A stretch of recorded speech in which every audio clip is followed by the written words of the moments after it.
Olá! Estamos começando o programa Respondendo sobre as Escrituras, transmitido na Rádio Voz de Amor, a sintonia do adorador. Os programas serão exibidos na quarta-feira, quinta-feira e sexta-feira, às 7 horas da manhã. Já as reprises você poderá assistir em vídeo no YouTube, youtube.com/clica aqui não. Lá vai ter uma playlist denominada Respondendo sobre as Escrituras e você poderá assistir todos os vídeos de nossos programas.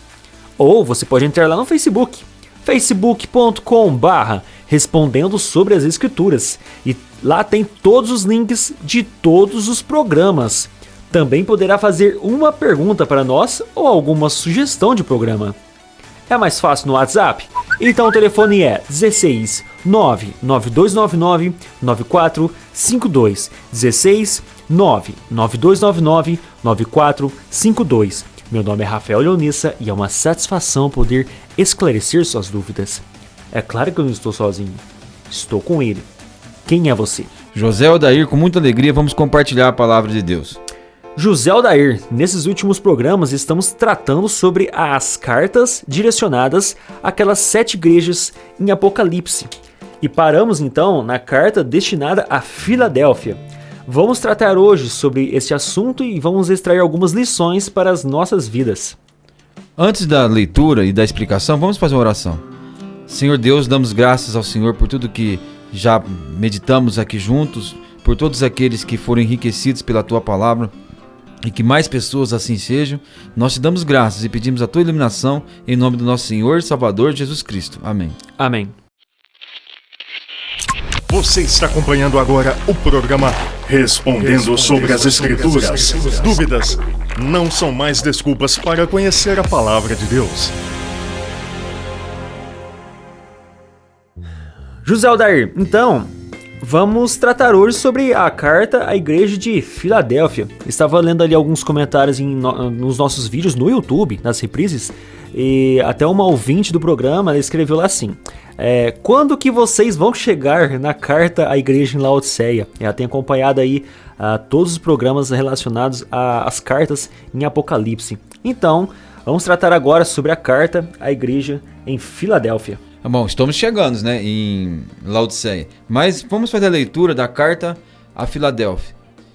Capítulo 3 de Apocalipse, a partir do versículo 7, diz assim: E ao anjo da igreja que está em Filadélfia, escreve: Isto diz o que é santo, o que é verdadeiro, o que tem a chave de Davi, o que abre e ninguém fecha, e fecha e ninguém abre.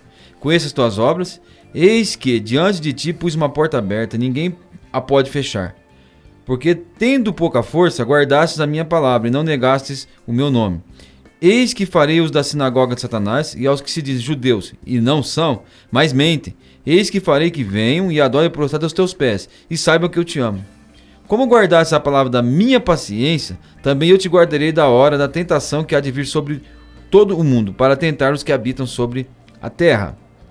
Eis que venho sem demora, guarda o que tens, para que ninguém tome a tua coroa. Ao que vencer, o farei coluna no templo de meu Deus, e dele nunca sairá. Escreverei sobre ele o meu nome, o nome do meu Deus, e o nome da cidade do meu Deus, da nova Jerusalém que desce do céu, do meu Deus, e também o meu novo nome. Quem tem ouvidos, ouça o que o Espírito diz às igrejas. Então temos aqui a 6ª carta que João enviou, a 7, né? Agora temos a carta a Filadélfia.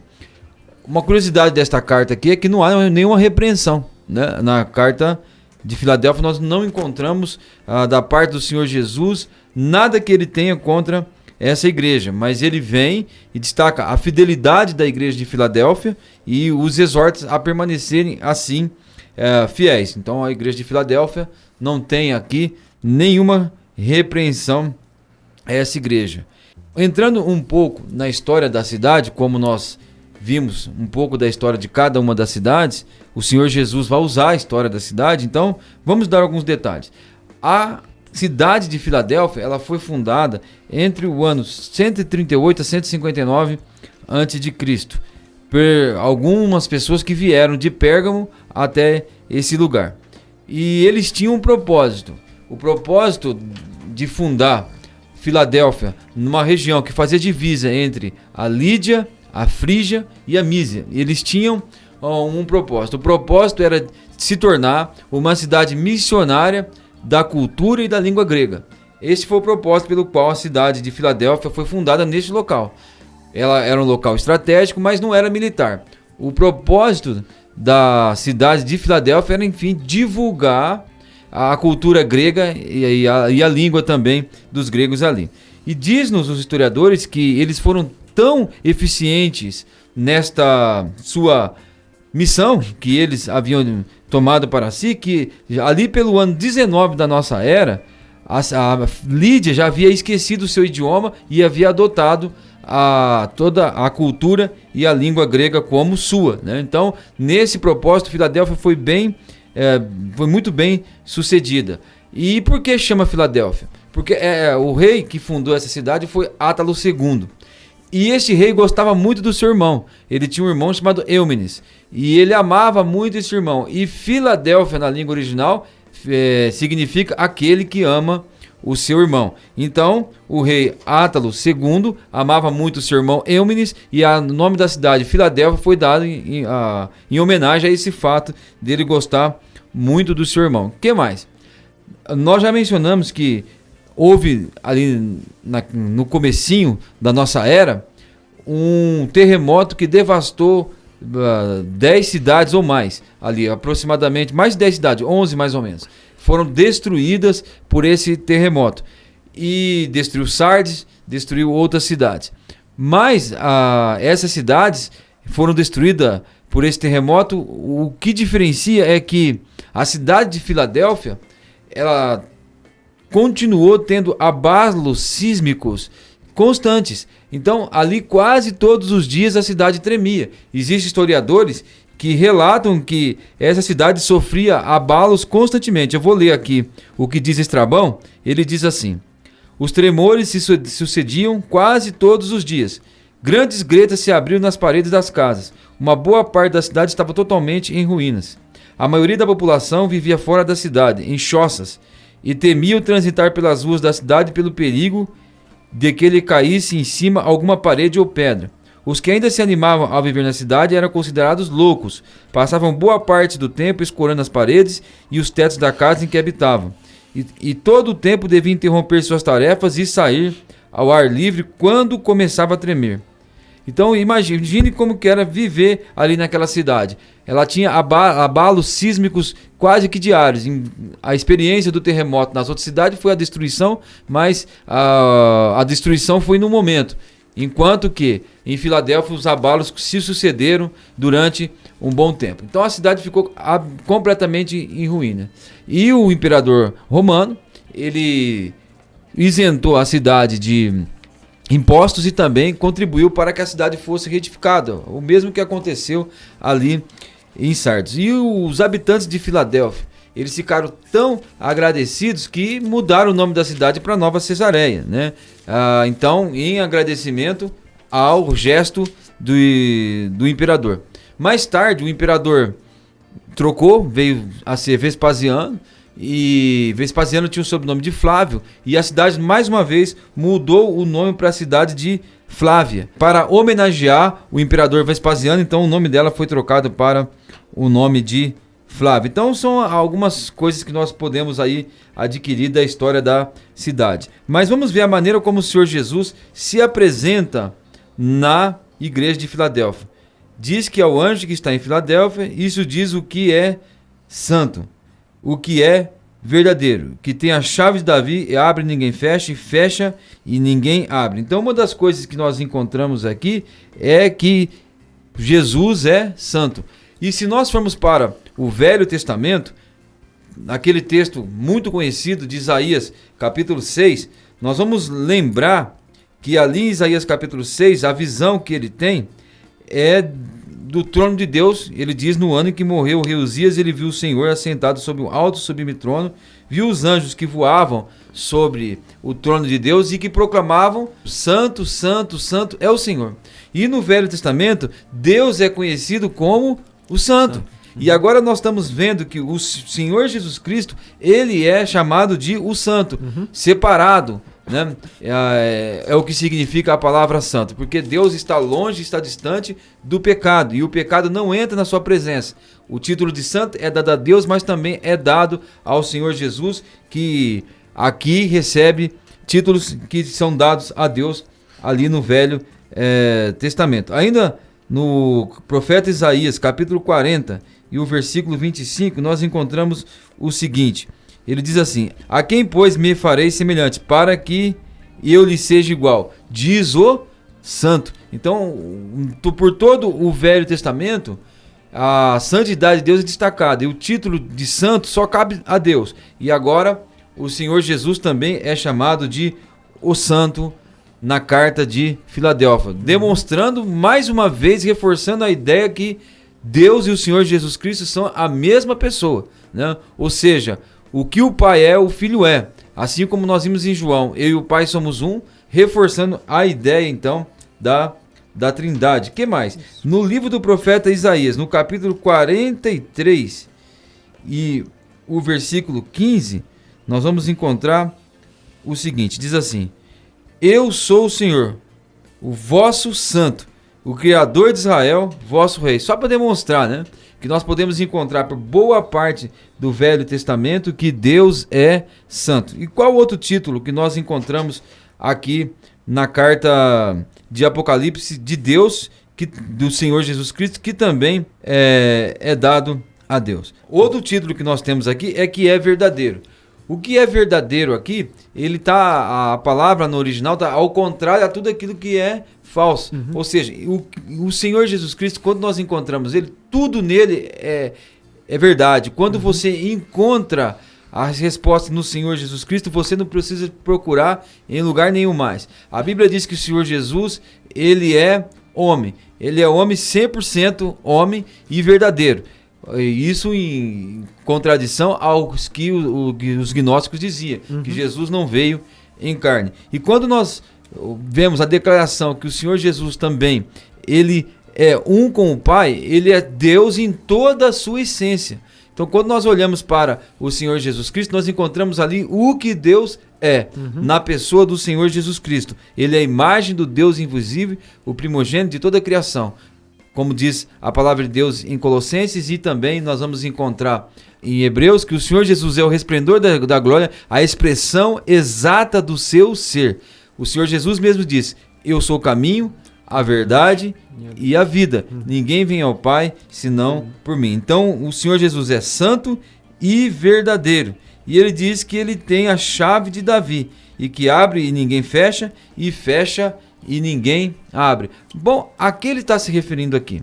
Vamos lembrar que a igreja de Filadélfia estava fundada em uma cidade que viu na sua fundação uma porta aberta para que eles pudessem divulgar língua e a cultura grega para os outros reinos ao lado, ou as outras cidades ao lado, melhor dizendo, né? A Mísia e a Frígia, as outras regiões. Se ali, quando eles fundaram a cidade, eles viram uma porta aberta para divulgar a língua e a cultura grega, agora diante deles tinha uma porta aberta para eles divulgar o evangelho. Mas acredito que isso nós podemos tratar um pouco mais para frente.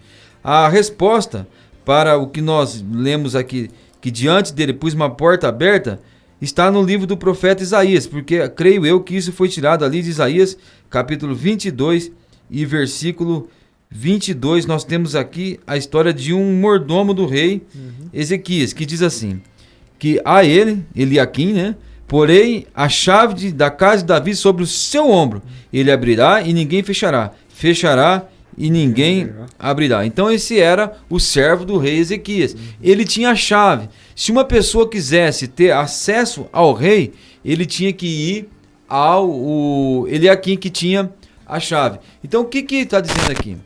O Senhor Jesus é que tem a chave para a presença de Deus, né? Ele mesmo havia dito, como nós citamos, ninguém vem ao Pai senão por mim. Se a pessoa quer ir a Deus, só existe um caminho, somente o Senhor Jesus tem a chave. Então é por ele que você se reconcilia com Deus, é por intermédio dele que você tem acesso à presença de Deus, é por intermédio dele que você recebe o favor de Deus. Ele que tem a chave, que pode abrir e ninguém fecha, e que vai fechar e ninguém vai abrir. Ele e somente ele pode conduzir então a pessoa a Deus. Vamos ver o que mais nós encontramos aqui a respeito da pessoa do Senhor Jesus Cristo na carta a Filadélfia. Lembrando que Isaías 22, indiretamente também é uma profecia messiânica, né? Onde mostra como seria o Messias. E ele é o portador da chave, né? Também tem o poder sobre as chaves do inferno também. Isso, está no capítulo 1. Né? E o Senhor Jesus foi quem abriu a porta do reino dos céus a todas as pessoas. Né? E essa também é outra aplicação. Além dele ter a chave que abre a porta que dá acesso a Deus, né? Também ele tem a chave que abre o reino dos céus para as pessoas. Seguindo, o Senhor Jesus diz: conheça as tuas obras, eis que diante de ti pus uma porta aberta que ninguém pode fechar.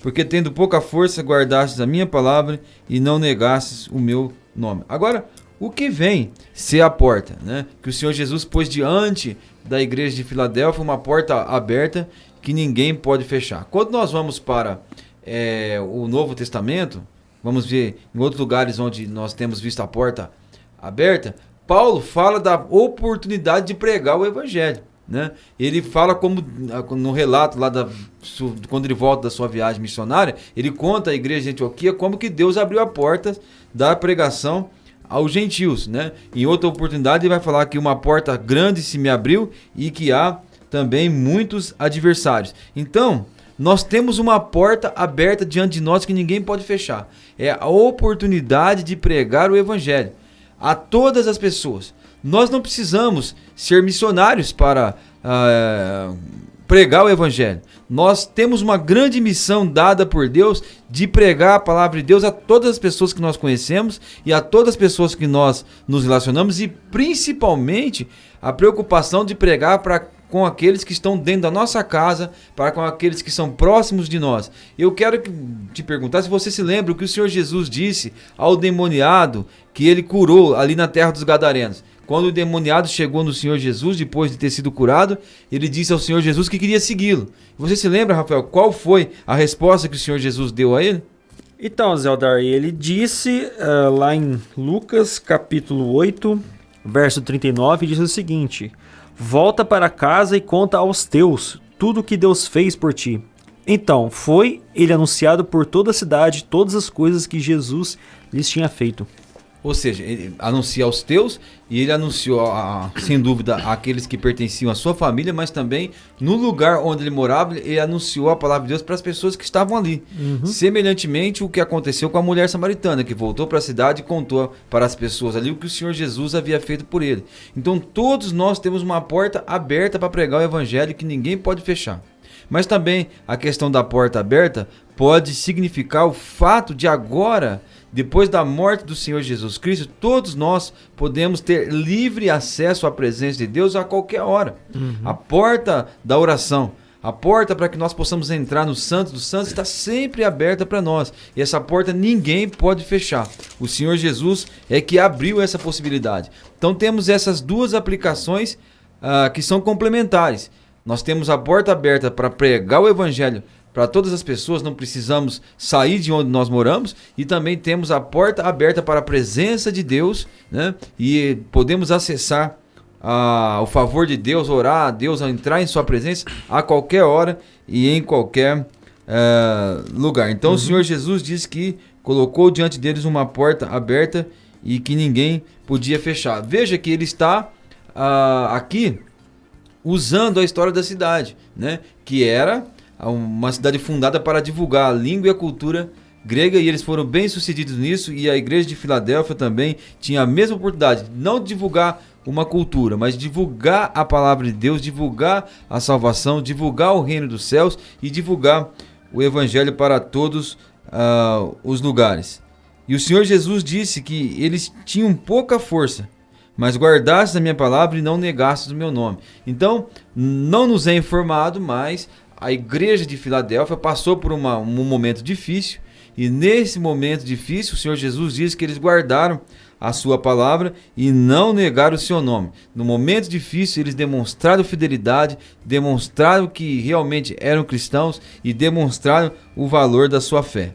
E o Senhor Jesus disse que, no versículo 9, eis que eu farei os da sinagoga de Satanás, aos que se dizem judeus e não são, mas mentem, eis que farei que venham e adorem prostrado aos teus pés e saibam que eu te amo. É interessante o Senhor Jesus chamar pessoas que se dizem judeus e não são, mas eles são o quê? Eles são da sinagoga de Satanás.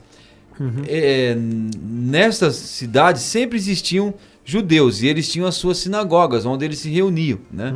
Algo que eles fundaram para o exercício da sua fé, para aprender das escrituras, para louvar a Deus, enfim. Mas aquilo havia perdido seu propósito. Os judeus agora, ao invés de divulgarem a palavra de Deus, eles perseguiam aqueles que divulgavam. E aquilo que foi fundado com o propósito de divulgar a palavra de Deus, que era a sinagoga, se transformou em um instrumento de Satanás para perseguir aqueles que pregavam a palavra de Deus com fidelidade.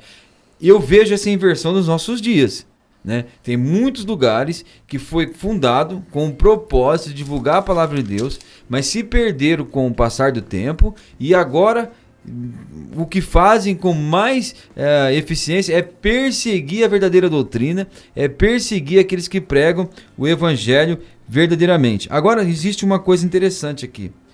Ele diz que aos que se dizem judeus e não são. Será que ele estava falando de pessoas que diziam, olha, eu sou da tribo de tal, eu pertenço ao povo de Israel e realmente era gentil? Ou ele estava falando num nível espiritual, Rafael? É o sistema religioso. Ele fazia parte daquele sistema, mas ele não era realmente, de fato, um adorador de Deus. Porque a palavra de Deus fala que aqueles que são judeus verdadeiramente não são os que realmente nasceram de Abraão. Nós podemos conferir isso na carta de Paulo aos Romanos. Ele vai dizer o seguinte, capítulo 9 e versículo 6, 7 e em diante. Ele diz assim, não que a palavra de Deus haja faltado, porque nem todos os que são de Israel são de Israel. O que ele está querendo dizer com isso?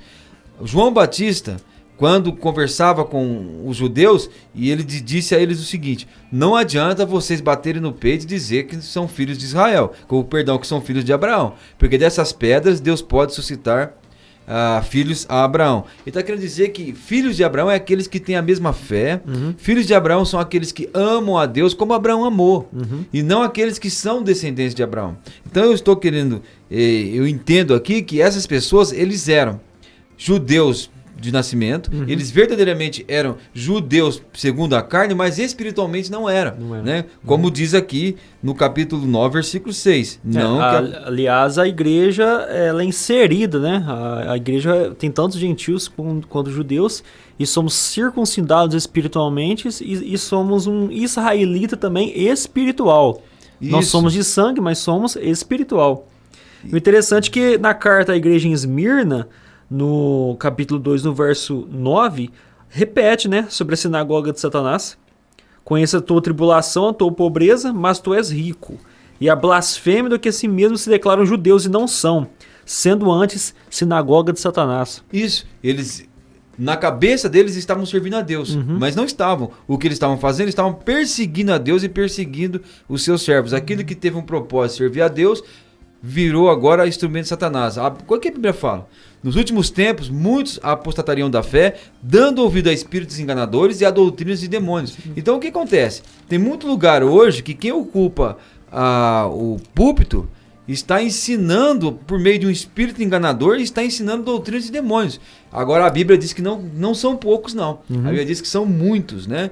Que estariam dando crédito a esse tipo de coisa. Até Paulo complementa na segunda carta a Timóteo, no capítulo 4, dizendo que nos últimos tempos as pessoas nem iriam suportar essa doutrina, mas elas teriam coceira nos ouvidos, iam cercar de mestres que iriam pregar segundo aqueles que eles queriam ouvir, ou seja, segundo a sua própria cobiça, que é assim que eles queriam ouvir a palavra de Deus. Os judeus fizeram isso, de um instrumento de Deus a sinagoga virou a sinagoga de Satanás. Mas continuando nesse argumento de que não são todos os descendentes de Abraão que são judeus, no capítulo 7 ele diz assim, perdão, no capítulo 9, versículo 7, nós lemos o 6, mas o 7 diz: nem por serem descendência de Abraão são todos filhos, mas em Isaque será chamada toda descendência.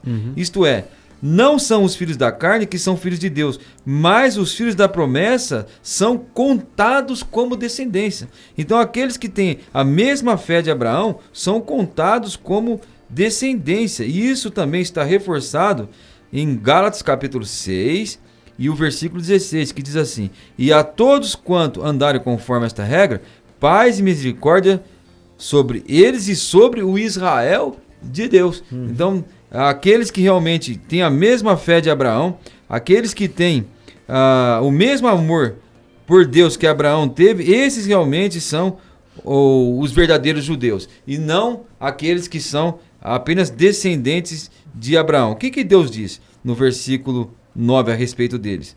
E eis que eu farei aos da sinagoga de Satanás, os que se dizem judeus e não são, mas mentem, né, porque eles não tinham a mesma fé de Abraão. Eis que eu farei que venham e adorem prostrados a teus pés, e saibam que eu te amo. Agora, o que Jesus está querendo dizer aqui com essa declaração?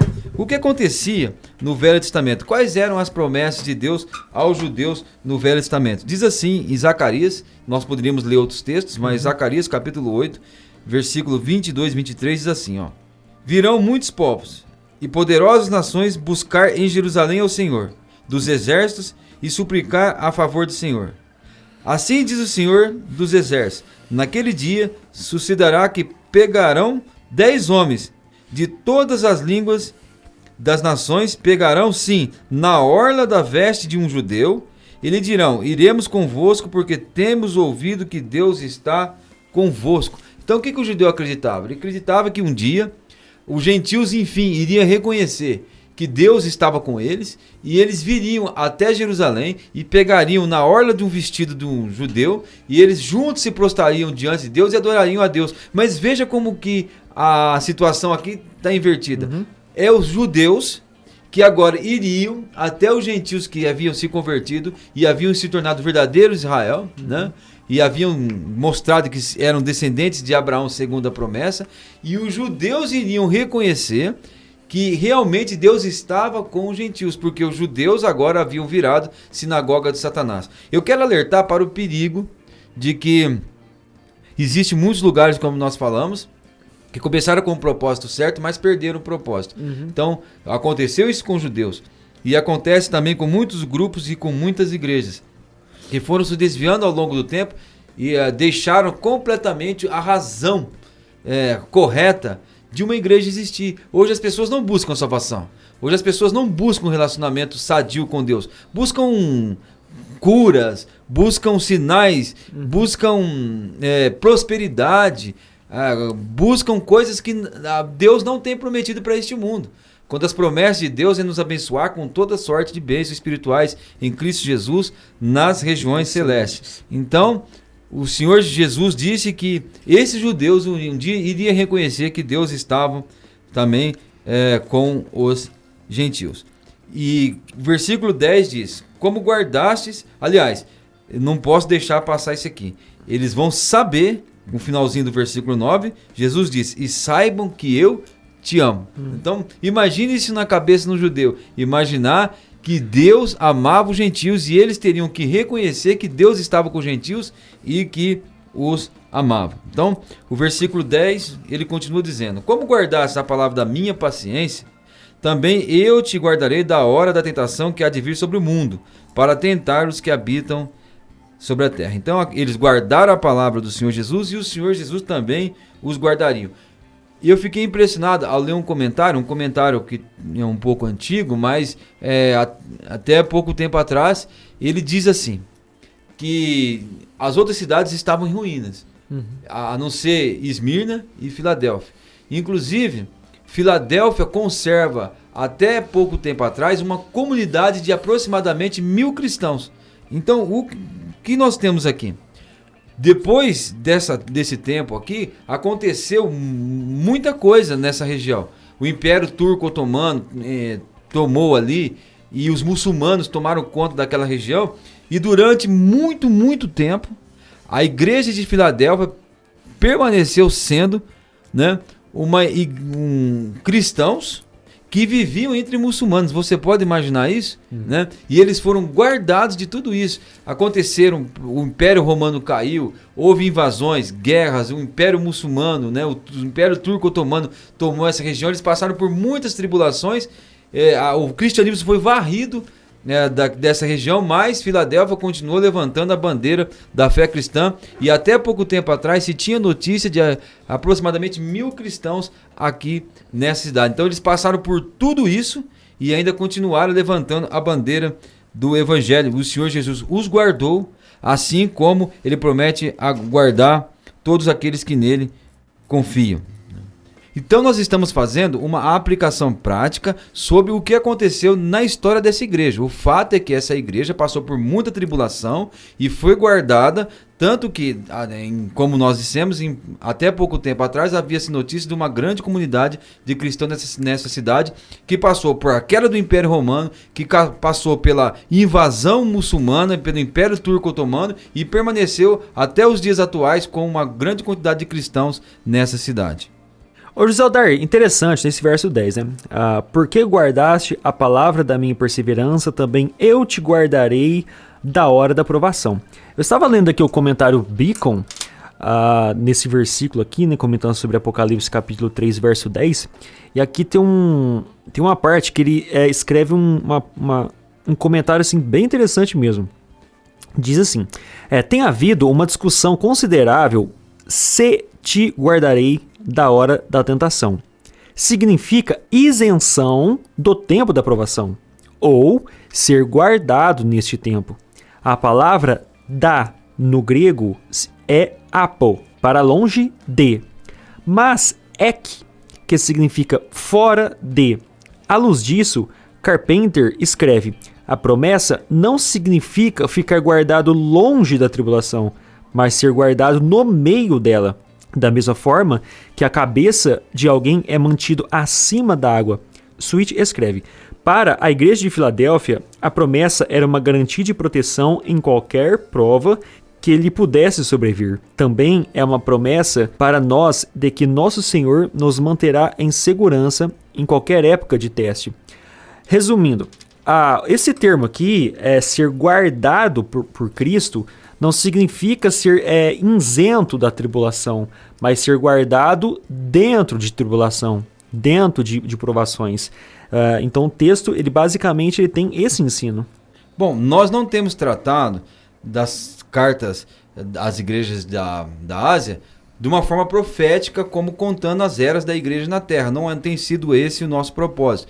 Qual é o nosso propósito aqui? O nosso propósito é mostrar uma aplicação prática e que está mais de acordo com a história da cidade. Uhum. Então, e a história da igreja que estava na cidade. Qual é a história da igreja que estava na cidade? A história da igreja é que houve tantas tribulações, como nós citamos, a queda do Império Romano, a subida do Império Turco-Otomano, a invasão muçulmana, e a igreja seguiu sendo um bastião do cristianismo em meio a muçulmanos durante muito tempo, e tem notícia que bem pouco tempo atrás existia uma grande comunidade de cristãos ali nessa cidade. Então, como nós estamos falando de uma maneira prática, e o Senhor Jesus usa a história da cidade, essa interpretação de ser guardado na tribulação está mais compatível com a história da cidade. Né? É isso aí, nós não estamos tratando sobre escatologia, mas a história do momento. Fazendo uma aplicação prática de tudo que aconteceu. A igreja passou pela perseguição ali de Nero, a igreja passou também a derrubada do templo de Jerusalém, e a igreja sempre estava lá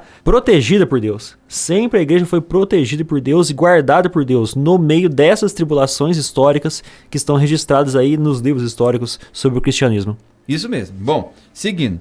E no versículo 11 ele diz: eis que venho sem demora, guarda o que tens para que ninguém tome a tua coroa. Bom, quando nós ouvimos falar da vinda do Senhor Jesus Cristo de forma iminente, né, como nós vimos falar da vinda do Senhor Jesus, que muitas pessoas serão pegas como ladrão, isso é usado nas Escrituras para alertar aqueles que andam de forma descuidada, não é? Então nós vamos ver várias parábolas ali daqueles servos que acharam que o seu senhor iria demorar em vir e começaram a andar em desacordo com a vontade do seu senhor. E o que diz a palavra de Deus? Que ele virá na hora em que eles não esperam. Então é um alerta para aqueles que não andam de acordo com a vontade de Deus, não é verdade? E você pode ver esse alerta em várias partes da palavra de Deus. Agora, do mesmo modo que a vinda do Senhor Jesus ela soa como um alerta para todos aqueles que são desobedientes à palavra de Deus e que andam desatentos, a vinda do Senhor Jesus é um conforto para aqueles que amam o Senhor Jesus e para aqueles que esperam a sua vinda. Aquele que há de vir, logo virá. Né? Nós vemos também Apocalipse capítulo 22, o Senhor Jesus dizendo, né? Eis que venho sem demora. Isso aí é um conforto para o nosso coração. O apóstolo Paulo fala, a nossa pátria está no céu, de onde aguardamos o nosso Senhor Jesus, o qual transformará o nosso corpo de humilhação em um corpo de glória. Então ele fala isso como um conforto e para animar o coração daqueles que esperam o Senhor Jesus. Então quando ele fala que eis que venho sem demora, guarda o que tens para que ninguém tome a tua coroa, é uma exortação para aqueles que andam de forma em desacordo com a vontade de Deus, mas dá ânimo, dá paciência, dá alegria para aqueles que realmente amam a vinda do Senhor Jesus. Agora ele diz, guarda o que tens, ou seja, continue fiel para que ninguém tome a tua coroa.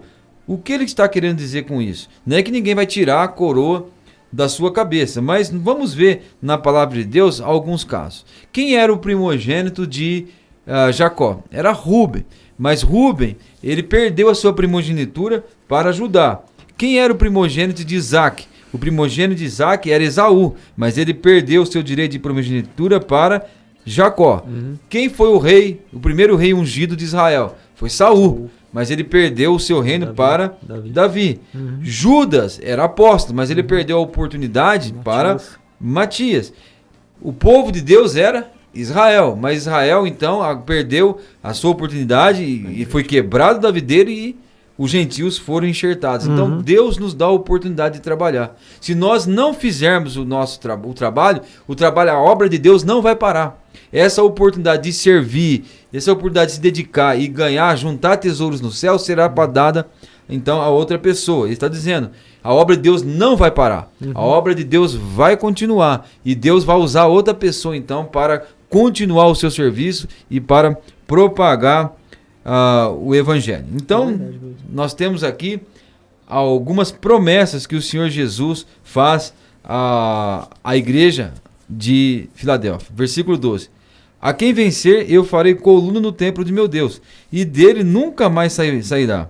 É interessante essa promessa que a quem vencer, eu farei coluna no templo de meu Deus. O Rafael, o que Pedro fala a respeito de nós no edifício de Deus? Nós somos o quê? Bom, Pedro ele escreve várias coisas, né? No capítulo 2, verso 4, chegando-vos para ele a pedra que vive, rejeitada assim pelos homens, mas para com Deus eleita e preciosa. Também vós mesmos, como pedras que vivem, sois edificados, casa espiritual para serdes sacerdócio santo, a fim de oferecerdes sacrifício espirituais agradáveis a Deus por intermédio de Jesus Cristo. Então, o que é a promessa de coluna? Nós somos pedras que vivem. Mas você vai concordar comigo que existem cristãos, né, que ao longo do tempo eles ganharam um status pela sua fidelidade, um status de serviço, vamos dizer assim, não é um status de conforme o mundo encontra, não. Que o seu nome nunca, jamais será apagado da história do cristianismo. Nós sempre iremos citar. Lá em Gálatas, capítulo 2, e versículo 9, o apóstolo Paulo diz assim, e conhecendo Tiago e Cefas, que eram considerados como colunas, a graça que me havia sido dada, deram-me as destras em comunhão comigo e com Barnabé, para que fôssemos aos gentios e ele a circuncisão. Então ele fala que naquela ocasião, Pedro e Tiago eram colunas da igreja. Nós podemos citar vários nomes que através do tempo, né, porque ele disse ali, que eu os farei coluna no santuário do meu Deus e dali eles jamais sairão. Então, são pessoas que sustentaram a verdade, que o seu nome foi marcado na história do cristianismo e eles sempre serão lembrados. Eu posso lembrar aqui alguns nomes. que nós citamos, que são pessoas que realmente dedicaram a sua vida e o seu nome está gravado na história do cristianismo e podemos considerar que ganharam esse status, né, vamos dizer, diante de Deus, ou diante da igreja, melhor dizendo, de todos os cristãos, de coluna. Podemos citar o nome de John Wesley, podemos citar o nome do Dwight Lyman Moody, né, e poderíamos então citar outros, mas interessante que ele diz também, que eles, ao que vencer, farei coluna no templo do meu Deus, e dele nunca sairá. Né? Qual era o grande desejo dos habitantes da cidade de Filadélfia? Era permanecer em casa, né? Porque a cidade sempre tremia, eles tinham que, a cada tremor, sair correndo. Tinha algumas pessoas que nem entravam na cidade, ficavam habitando em choças. Então, eles sabiam muito bem o quão era bom você poder permanecer num lugar. Como eles tinham que sair constantemente por causa dos abalos, ali dos tremores que aconteciam na cidade de Filadélfia. O grande desejo deles era nunca mais sair dali. Então, ele está dizendo que nada irá abalar isso, que a pessoa dali nunca mais sairá. O que mais? Ele diz, escreverei sobre ele o nome do meu Deus e o nome da cidade de meu Deus. Então, escrever sobre a pessoa o nome de Deus, o nome significava a posse, né? A pessoa pertencia a Deus. É algo que você pode olhar para uma pessoa e ver que aquela pessoa realmente pertence a Deus. E lembra-se de Eliseu, quando ele passava próximo à casa daquela viúva, ela chamava Eliseu de o homem de Deus que sempre passava por ali. Então podia-se olhar para Eliseu e ver que ele era um homem de Deus por causa da maneira como ele vivia. Então Deus iria demonstrar a todas as pessoas, ou demonstra ainda a todas as pessoas, aquele que pertence a ele. Deus coloca nele o seu nome. E também o nome da cidade, meu Deus. Isso aqui é o direito de cidadania. Então, essa pessoa teria o seu nome escrito ali e teria o direito de cidadania da Nova Jerusalém, da cidade que Deus é o arquiteto, né? E que Deus é o construtor e que Ele está preparando para nós.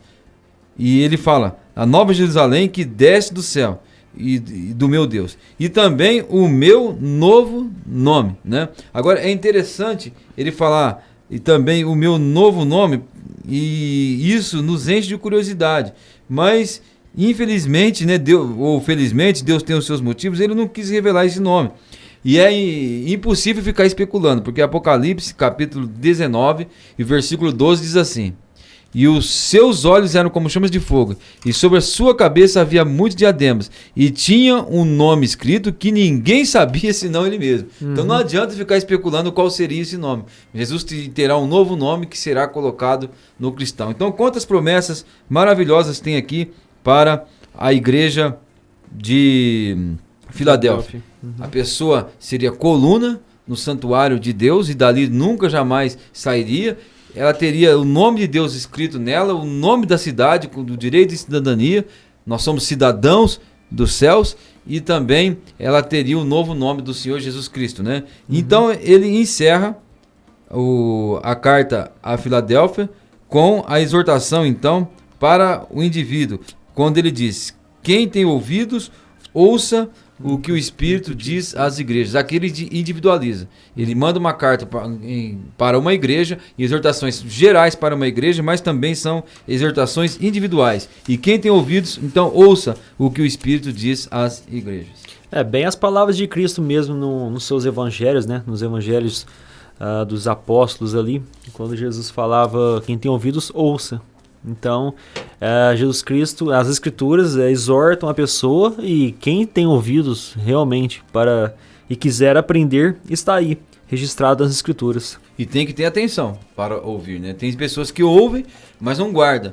Tem que ouvir e não dão importância. O que o Senhor Jesus está querendo dizer é que a pessoa tem que dar importância àquilo que ouve, meditar naquilo que ouviu e guardar aquilo no seu coração. O capítulo 1, verso 3, bem-aventurados aqueles que leem, aqueles que ouvem as palavras da profecia e guardam as coisas nela escritas, pois o tempo está próximo. Então terminamos aqui mais um programa respondendo sobre as Escrituras. Se você ainda tem alguma dúvida ou até mesmo uma sugestão, pode ir lá no Facebook, nos enviar então a sua mensagem, facebook.com/respondendo sobre as Escrituras ou no nosso WhatsApp. O telefone é 16 99299 9452. 16 99299 9452. Nos vemos então nos próximos programas. Até mais.